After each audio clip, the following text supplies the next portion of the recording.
Hello everyone and welcome back to Dime Box Discoveries.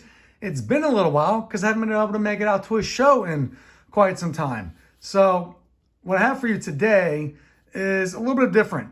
Here's some eBay purchases. Here's some trades that came in. Here is the little bit I bought at the last show I was at, which was this past weekend, which was not great for me. These are the dime boxes here. There's the quarter boxes here. Plus we've got another box of the Uno Elites we will crack open and see what's in there. But let's jump right into it. So one thing though, before I get going too much. So if you remember back, if you've seen my videos, I did the 2,000 penny cards I bought at the card shop in Florida. It's a 2-part series. Probably should have been 3 because I went too long. I think I totally forgot to show you guys this. Also included in that haul were like 400 some 1992 Topps gold winner cards. So these are also in that. These were a penny a piece. So there's Jack McDowell, Jeff Reardon, there's Luis Gonzalez. So just a bunch of different people in here. So I forgot to include these in that one video and I wanted to show them to you. So these are all 1 penny a piece. So there you go. All of this whole entire box of like 400 plus. So it was like $4 basically for the box. Woo, of these. There you go. Let me get that out of the way. Just want to take care of that business. All right. These came off eBay. These are all Cincinnati people. These are all guys who grew up in Cincinnati. If you've seen my videos before, you know I love the guys who are from Cincinnati because that's where I grew up. And so I want to show respect back to the same, the people came from the same area I did. It's just a fun way to kind of collect. And these were great. These were 20 cents a piece with free shipping. All came from the same guys, so they cost 60 cents total, including shipping. And these are all Cincinnati guys: Chuck Brinkman, Leo Foster, and Tony Scott. This is super cool. This is a Cincinnati guy, and Charlie Grant. So I think he's actually out of Middletown, something like that.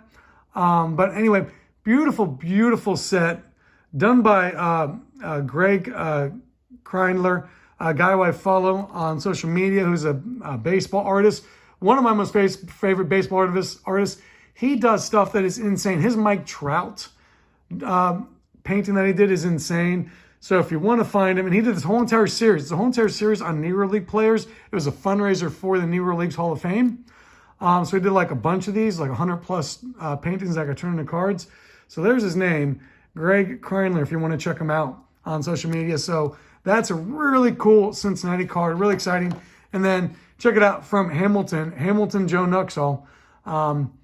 Long time Cincinnati Red, 2-time All-Star, long time Cincinnati Red broadcaster from Hamilton, Ohio. Youngest guy to pitch in the major leagues. So there you go. All right. Now these came from my friend Randy.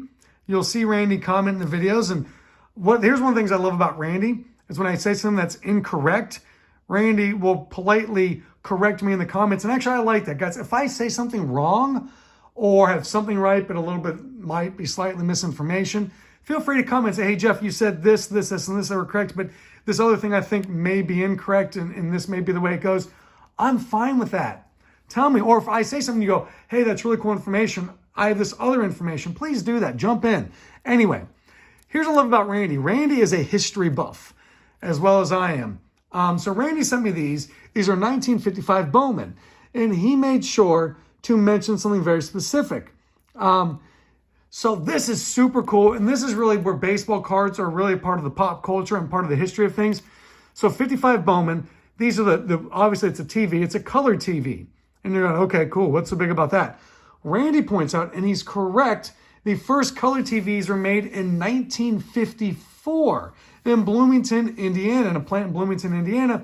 So these Bowman cards were really like futuristic. They're really like, boom, on top of what was happening now. The first color TVs came out and made in 1954. These are 1955 Bowman that represent this new technology that had just come out. Very cool for Bowman. So here's the ones he sent me. He says no stars, but honestly, some of these guys are really kind of minor stars. Here's Billy Pierce. Here is Preacher Rowe, who I think is a star. Smokey Burgess, who I think is a minor star. Is that Bobby Grimm? Bob Grimm, who I think is a minor star. And then you've got some of these other people here. Look, these are just beautiful, beautiful cards. And this one's really cool because that's an athletic. I collect all my athletics. So thank you, Randy. These are awesome. These are more from Randy right here. So he sent this one. He said Bob Moose, is remembered by Reds fans because he gave up the home run to Johnny Bench in the 9th inning of the Game 5 playoffs, I think in 1972, or somewhere in that range. So not a good memory for Bob Moose, but a good memory for Cincinnati Reds fans.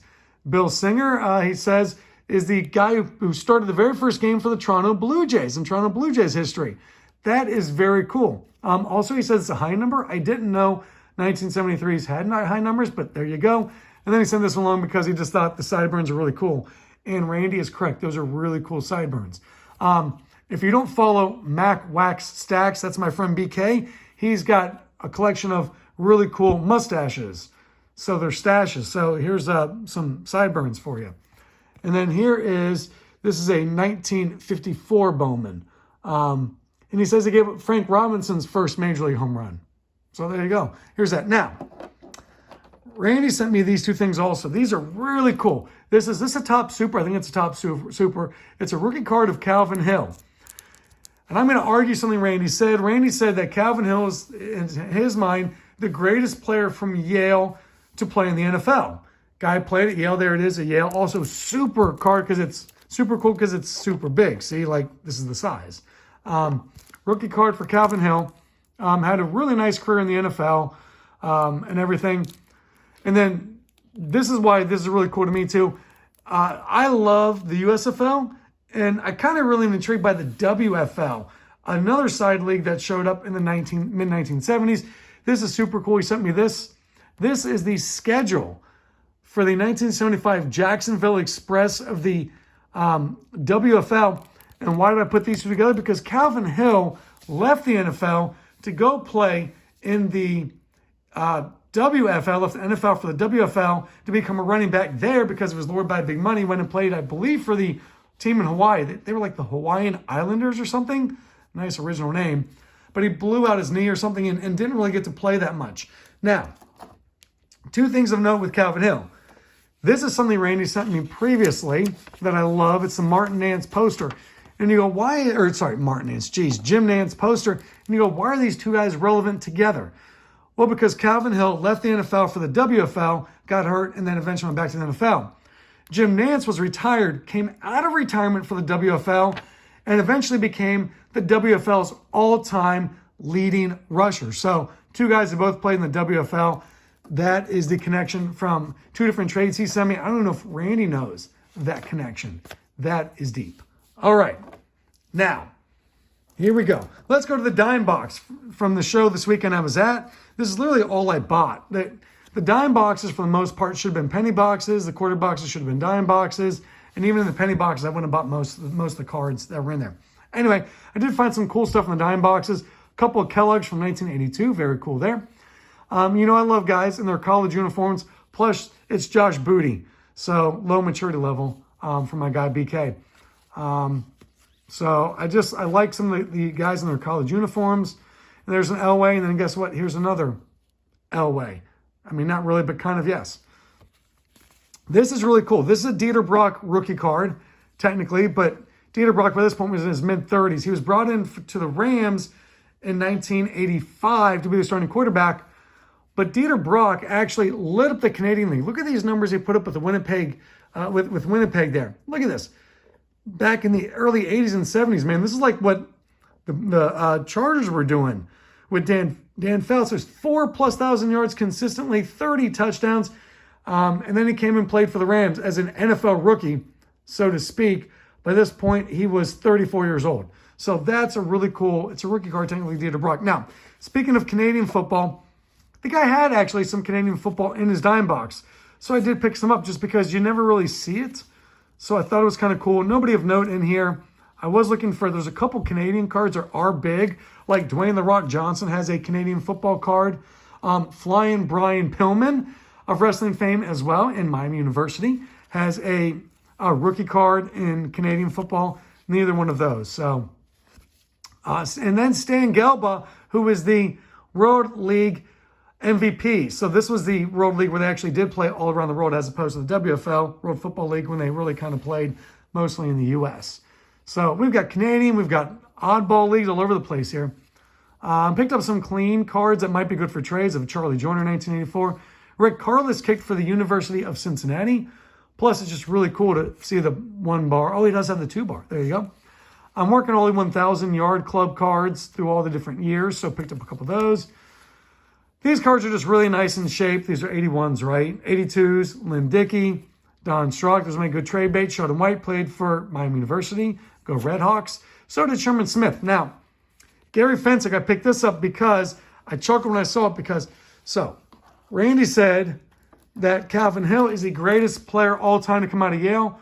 I'm going to argue Randy a little bit and say I think Gary Fensick had a better NFL career than Calvin Hill. I think Gary Fensick is a better all-time all-time NFL player in the NFL out of Yale. He had 5 interceptions, 1 for a touchdown, in that crazy Bears team that won the Super Bowl in 1985. 35 interceptions in his career up to that point. I think Fensick did. Why I knew Fensick went to Yale, I don't know, man. I just did. All right, now we get in the quarters. And here we go. The quarters are going to be kind of fun. So this is neat. It's a postcard of Wally Post. How great is that? I know it's poorly cut, but man, I love any of those Post 1962, the early 60s postcards. Really cool. You're going to go, why'd you pick up these 85 Topps cards with some reds? No big deal. Because they're not just 85 Topps cards, they're 85 Topps Tiffany for a quarter. These are going to make amazing trade bait. Really cool stuff here for a quarter. Those will go quickly. Josh Jung, Topps Also Rookie Trophy card, 35th anniversary. I think this will make some good trade bait. Corner's a little dinged up, make it a little lich, but for a quarter from 1967, I think someone will want that. Here's Nolan Ryan with his 27 Major League seasons. Really cool Mark McGwire card there. And this Mark McGwire, I needed, didn't have that one yet. So, all right. How about some football from the quarters? Really cool Dream Team hologram. Does anything scream 1990s like hologram cards? This one actually was pretty good quality. So it's a Score Dream Team. These are the Topps Collections cards. These are a good parallel. Make for some good trade bait. I love, love, love the Fleer Provisions. Good Joe Montana. And this is really cool. This is a rookie card of Christian McCaffrey. So, yeah, I'll take it for a quarter. A little bit of basketball, not much. This is really cool, though. This Chris Mullen is actually, if it looks weird, you're like, what is that? Doesn't look like the other Fleer 91s I know. This is a promo card. So, this is a Fleer 1991 promo card of Chris Mullen with the Run DMC. Really cool. There's the Beam Team card with Scotty on it and Dave Robinson. And then for my guy BK, who's getting a lot of love in this video apparently, there is Dan Roundfield. And like, why does that matter? Because Dan Roundfield, of course, went to Central Michigan, and he is a Mac guy. So there you go. A couple other notes on things. My girlfriend flew for a business trip, so she did pick up one of the pilot cards out of Delta. I'm a sucker for anything hologram. And now, let's see what is in the Uno Elites. I opened up some of these before on here to see what they were. These are the 4 foil cards. Open up that later. Let's flip through these and see what's in here. These are pretty cheap for the whole entire pack. It's less than $5. It's like $4.88 or something like that. So we'll see who is in this, and it comes with 56 cards total. So they're actually less than a dime a piece. 52 cards plus the 4 foils, and we'll show you what they look like. They're slightly smaller than a regular issue card. Here's kind of what they look like. Here's a size comparison. And you can play Uno with them. So here we go. Trayvon Diggs, Michael Dixon. See, these are like split up kind of by the color. Evan McPherson, Money Mac for Bengals fans. There's Jalen Hurts, who just won the Super Bowl. That's a good one. I think I had one in his last pack open too. Javonte Williams. Okay. Let's see what we got here. There's a Stafford. That's not bad. Let's see. Hoping to pull out somebody nice and you know, some really cool here. Oh, there we go. Joe Burrow. Joe Cool. There's a Trevor Lawrence getting some nice quarterbacks in here. Joe Burrow stuff's always hot, always popular. There's Josh Allen, the reigning NFL MVP. So that is really cool. Jaron Hall, not quite as cool. Khalil Mack, that's a Mac guy. So that is cool. Yes, Mack is out of the Mac. He went to Buffalo, the University of Buffalo. Dalton Schultz. Okay. Thielen. CJ Stroud. Boy, he really struggled in the year last year, but maybe he'll get it back going this year. AJ Dillon.